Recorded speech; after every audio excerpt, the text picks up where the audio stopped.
Assalamualaikum warahmatullahi wabarakatuh. Perkenalkan, nama saya Yudiansa dari SPS 3, NIM 1920603050. Dan saya akan menjelaskan makalah kami tentang yang berjudul menguasai etika kerja bagian administrasi kredit atau pembiayaan. Baiklah, langsung saya ke penjelasannya, pengertian dan apa yang harus dilakukan oleh bagian administrasi kredit atau pembiayaan.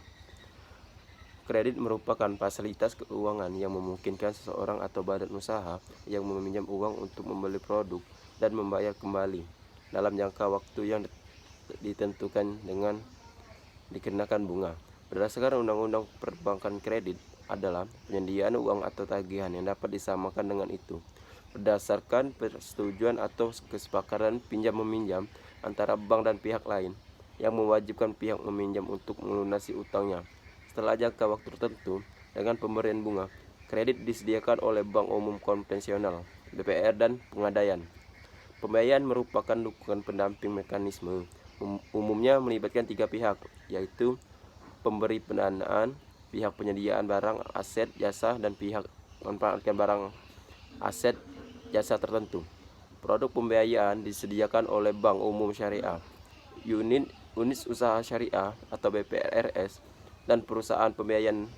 Namun, terdapat juga mekanisme yang hanya melibatkan dua pihak,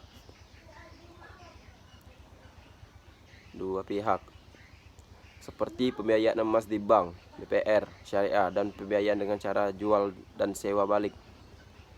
Berikut beberapa pengertian atau penjelasan dari berbagai sumber, yaitu kredit menurut Undang-Undang Perbankan Nomor 10 Tahun 1998 adalah penyediaan uang atau tagihan yang dapat dipersamakan dengan itu berdasarkan persetujuan atau kesepakatan pinjam-meminjam antara bank dengan pihak lain yang mewajibkan pihak meminjam melunasi utangnya setelah jangka waktu tertentu dengan pemberian bunga. 2. Kredit menurut Undang-Undang RI Nomor 7 Tahun 1992 tentang Perbankan Bab 1 Pasal 1 Ayat 12, yaitu penyediaan uang atau tagihan yang dapat dipersamakan dengan itu berdasarkan persetujuan atau kesepakatan pinjam-meminjam antara bank dengan pihak lain yang mewajibkan pihak meminjam untuk melunasi utangnya setelah jangka waktu tertentu dengan sejumlah bunga imbalan atau pembagian hasil keuntungan. 3.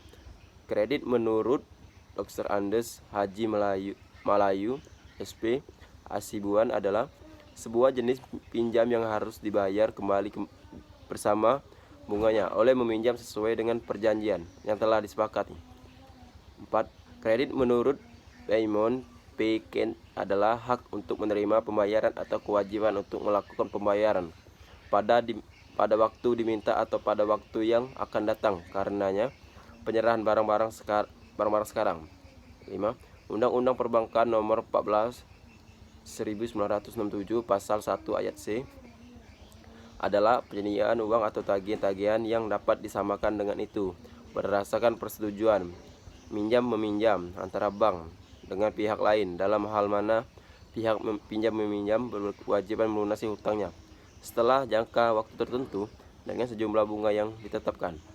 6.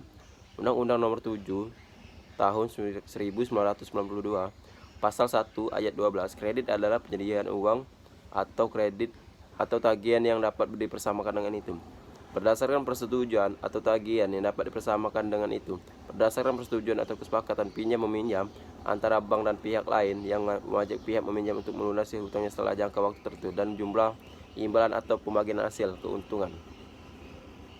7. Kredit adalah simorangkir. Kredit adalah pemberian prestasi, misalnya uang barang dengan balas prestasi kontraprestasi yang akan terjadi pada waktu yang akan datang. 8. Thomas Dalam Ismail, kredit dalam pengertian umum merupakan kepercayaan atas kemampuan pihak debitur penerima kredit untuk membayar sejumlah uang pada masa yang akan datang. Baiklah, itu saja yang materi yang saya sampaikan. Apabila ada kata-kata salah, saya minta maaf. Kepada Allah saya mohon ampun. Saya akhiri. Wassalamualaikum warahmatullahi wabarakatuh.